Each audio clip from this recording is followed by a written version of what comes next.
So welcome everybody. My name is Jonathan Berkshire Miller. I'm Director of Foreign Affairs, National Security and Defense at the Macdonald-Laurier Institute, and welcome back to another series of the Inside Policy podcast talks. We're delighted to have one of our senior fellows here today with us, Kaveh Shahrooz. Kaveh, welcome to the podcast. Thanks so much, Jonathan. It's really good to be with you. Well, we appreciate your time. We know that there's not much going on in the world right now that's keeping any of us busy. We really appreciate your time here. Kaveh, I wanted to start off, of course, the minds of us at the Macdonald-Laurier Institute, and I'm sure yourself as well, are on the tragic incidents unfolding in the Middle East with Hamas's outrageous terrorist attack.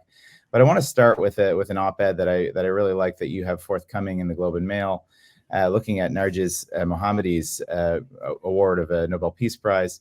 And I think that the reason I want to start with this is I want to look more at Iran's role, in particular on this savage attack that Hamas has had, but more broadly, some of their destabilizing activities in the Middle East, which you've been highlighting at the Macdonald-Laurier Institute and many of your other hats. I think you probably have 10 or 15 other hats that you wear. You've been highlighting these issues for several years. So I wonder if I could start there, Kaveh, with you telling the audience a little bit about your piece, a little bit about your thoughts, and also on this most recent attack by Hamas. Sure, absolutely. Yeah, so the piece, starts by saying that I was asked right when the Nobel Peace Prize was announced, I was asked by my colleagues at MLI to just write a short profile about Narges Mohammadi, the Iranian woman that was awarded the Nobel Peace Prize. And it was going to be a straightforward profile. And as I got to work, I turned on Twitter, as I often do, and I saw, reports of attacks in Israel. And then, like all of us, we just watched the brutality unfold. And I was like, well, I can't write this profile anymore. Like, no one cares about this story. Really, there's a much bigger story happening. But the more I thought about it, the more I realized that these stories are actually very connected. The story of the imprisoned human rights activist in Iran and the story of the Hamas attack.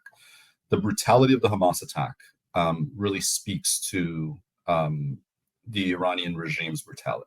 Now, there has not yet been sort of a smoking gun piece of evidence saying that Iran directed this attack that we saw play out in Israel. But Iran gives $100 million a year to Hamas. Iran welcomes the heads of Hamas in regular meetings with the heads of state in Iran. They closely collaborate, and they're proud of their close collaboration. So it's really hard to imagine that such a brazen attack would be carried out without the Iranian regime's authorization. And that's the vision that the Iranian regime has had for 40 years of causing brutality and wreaking havoc, not just in the Middle East, but all across the world. In Argentina and Thailand and India, they've tried to carry out terrorist attacks. But there is a counter vision, and that counter vision is Narges Mohammadi in a prison cell in Iran. In the piece in the Globe, I do cite certain criticisms of her, but ultimately, she's somebody that has come around to the idea that you can't engage with this regime anymore. This regime needs to go, and it needs to be replaced by something much more humane. And if that vision in prison prevails, then I think we're going to have a much more peaceful Middle East, and I think a lot more calm in the world. So really, the focus, I think, of the international community should be, how do we get that vision to prevail? I think that's fantastic, and I think you're right, highlighting some of the overt or open things that we know about, Hamas's, for example, their connection with Iran. I think two symbolic moments for those observers who might not be as close to it as you. First of all, was just the official, what they overtly said after this savage attack, glorifying this, and again, that probably doesn't surprise a lot of us. And second, I think, is the imagery that wasn't lost on me, anyways, of their foreign minister again greeting Hamas head in Qatar. And again, this shouldn't surprise a lot of us, but I think in the aftermath of this brutal attack, the symbolic nature of those two factors it really struck me. But I wanted to dive in a little bit bigger about a little bit broader beyond the relationship with Hamas and how you see things playing out. So obviously, Iran probably is thinking fairly carefully now with U.S. Aircraft carrier in the region. But what do you expect Iran's next moves? Whether it's their longstanding, obviously, support of Hezbollah in Lebanon, and now in Syria, and having a de facto proxy in Syria. We know about their support elsewhere in Iraq and Yemen, et cetera. But how do you expect Iran to react would you say, in the short term to this crisis?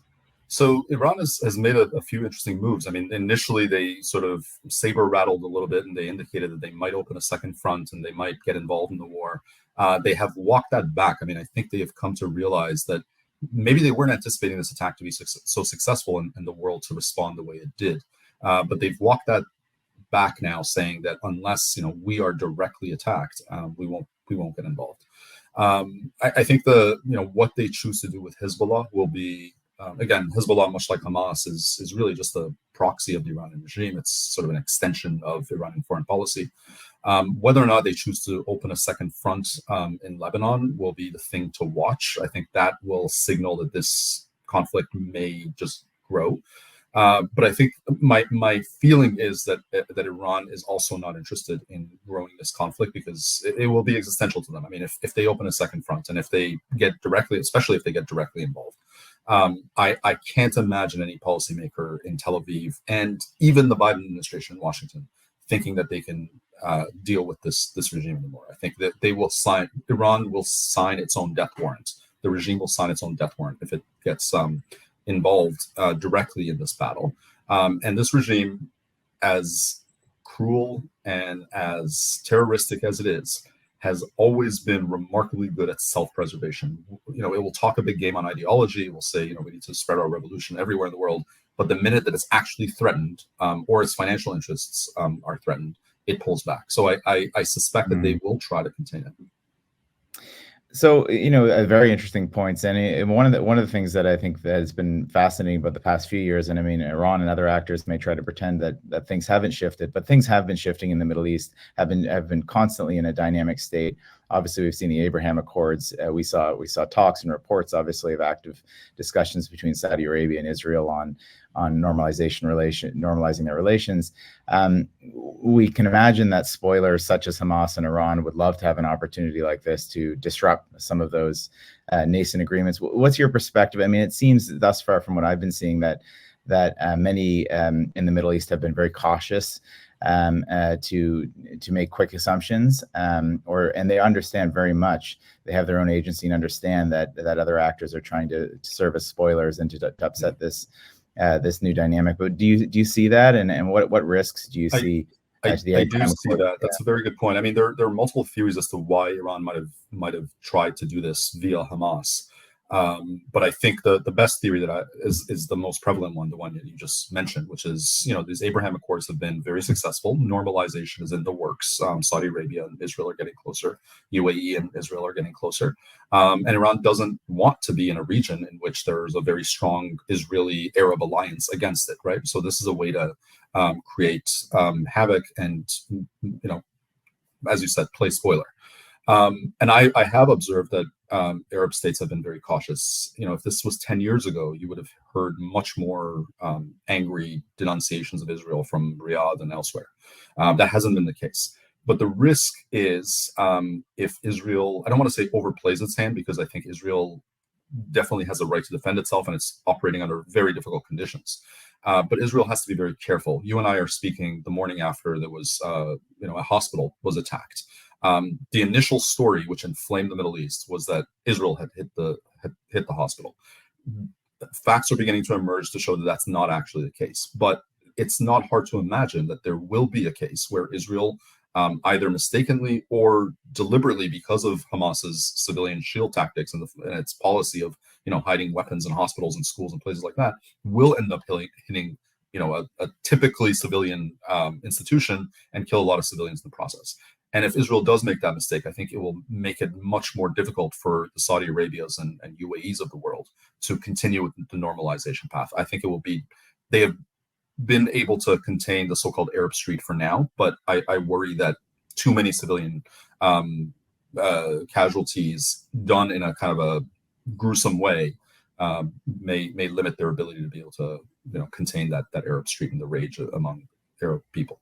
Yeah, I mean, I think that's a great point. And I mean, the fundamental respect and honoring of international humanitarian law is something that's been mentioned, not just by the Canadian side, but I think by the United States president and many others.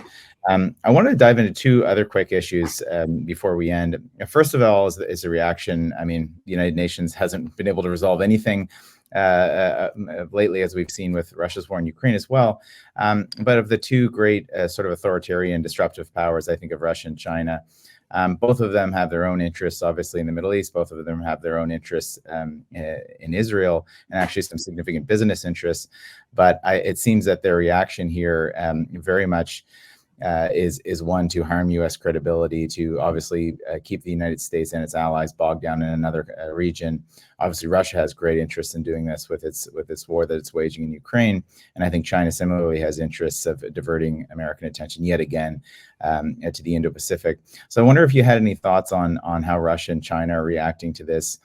Before my last question is going to be about the sort of so what for Canada. So what is how should Canada be reacting to this? But I wonder if you can touch on Russia and China before Sure. I get that. Yeah, Russia and China, as far as I know, and maybe I just haven't seen the statements, but they haven't been too vocal in this. I think they're playing their cards pretty close to the chest. They're not sort of coming out one way or the other.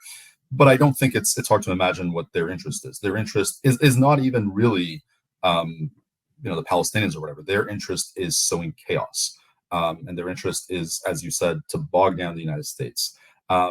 And this is not a new thing. I mean, we've been seeing it for the past few years, where there's this alliance forming across the world. Anne Applebaum had a piece in the Atlantic a while ago where she referred to it as Autocracy Inc. Autocracy Inc. is China, it's Russia, it's Iran, it's Venezuela. It's countries that maybe ideologically aren't even connected, but they are connected by the idea that they don't want the existing world order. They don't want the United States as the hegemon. They want to disrupt the system. They all happen to be autocracies, and China's on the rise, and they want to sow chaos. And I think it's really important that we recognize this connection between these, and that the Western world and its allies begin to realize that they are in a significant ideological battle. Currently, it tends to be it's a little bit of a cold war. We're fighting through proxies here and there, but we have to recognize that we're in a battle. That the Ukraine battle is connected to the Israel battle, is connected to potentially a Taiwan battle. All these things are these are all different theaters of the same war. I think once we recognize that, it will mean that we have to strengthen existing Western alliances and not allow Autocracy Inc. to make these incremental gains in various places around the world. I think that's a great point. I mean, I even think of the analogy of Afghanistan, which is complex and complicated in many ways, but the idea that this would be in either China or Russia's interest to have a resurgence of the Taliban with all of the different challenges that they faced with their own insurgencies and what they frame often as insurgencies for their own political interests. I think that the fundamental reason they did that was to harm U.S. credibility and have another example to harm the credibility of the United States and its allies. So I think that is the fundamental driving point of Russia and China and many of the autocracies that they surround themselves with. Including Iran. So I wanted to pivot lastly before letting you go, Kaveh, to Canada. And obviously you've done great work for several years trying to advise the Canadian government, parliamentarians, bureaucracy, et cetera, on some of the moves that we should have already taken with regard to Iran, number one, but also a more realistic foreign policy in the Middle East. And we've touched on some of these things that some of our partners are already looking at, much more engaged, for example, in the Abraham Accords and seeing the dynamic shifts in the region rather than being very reactively responding in sort of a whack-a-mole sense. So I wonder if you can touch on these two elements. Number one, what in the sort of short term? So what should we have done yesterday, but we can do today? And then sort of in a long-term strategy, how can we get more serious about this part of the world? Yeah. So in the short term, I mean, there are policy proposals that I and colleagues of mine have put to the Canadian government, list the IRGC, the Islamic Revolutionary Guard Corps, as a terror organization. I mean, this is a commitment that the Trudeau government made several years back and hasn't acted on for reasons that nobody can really explain. I mean, somebody in government knows, but no one's ever publicly told us why.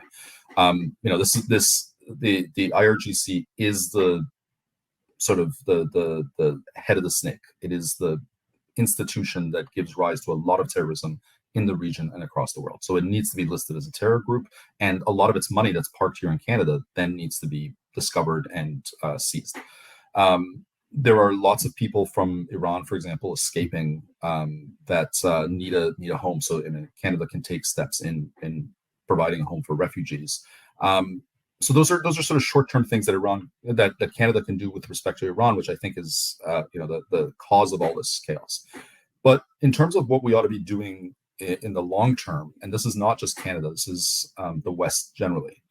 This is a point I've made several times, in my writing. Israel's best security guarantee is not going to be, taking over Gaza. Israel's best security guarantee is going to be a free and democratic Iran. And it's very difficult to achieve that via bombings and attacks on Iran. I don't think that's going to work. It's going to cost blood and treasure, and it's going to expand the chaos and mayhem and killings. But there is already a revolutionary movement in Iran, right? And it really flared up in the last year. Hundreds of thousands of people coming out in the streets saying, death to the dictator and woman, life, freedom. This is, to go back to our initial discussion, this is the vision of Nagus Mohammadi in prison, right? This is the vision we ought to be supporting. We ought to be supporting the revolutionaries who are already partway in trying to overthrow this regime. We ought to be helping them, financing them, recognizing them in a lot of ways, negotiating with them, helping them organize. And if we can do that, we in the West, and Canada has a role to play in that, but Canada's home to a very large Iranian diaspora, so it has perhaps an outsized role to play in that. But Canada ought to get the West on board. And the entire West needs to be committed to helping this revolution succeed, because the revolutionaries have made it abundantly clear that they're open to the West, that they're on the side of human rights, and they reject this Iranian regime focused on Palestine. They want to work with Israel. So if we in the West adopt a policy of helping the revolution unseat the current theocracy in Iran, I think we will go a great distance in helping Israel in the long term. Thanks so much, Kaveh. That's very eloquently said, and I think it's a great way to finish this podcast.